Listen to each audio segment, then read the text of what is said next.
రోజైతే మాకు మార్నింగే 6 o'clockకే వర్షం స్టార్ట్ అయిందండి. చూడండి, వర్షం తగ్గిపోయాక చెట్లు ఎంత ఫ్రెష్గా కనబడుతున్నాయో, చాలా అంటే చాలా ఫ్రెష్గా అసలు నిగనిగలాడుతూ ఉన్నాయి. చూడండి చెట్లు ఎంత బాగా కనబడుతున్నాయో.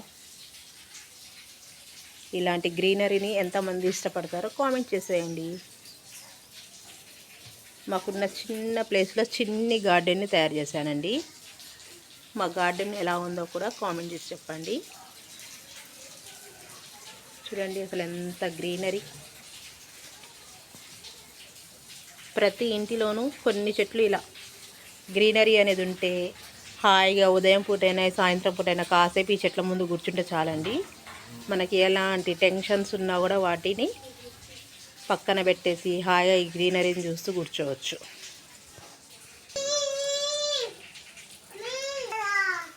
చూడండి ఎంత బాగుందో.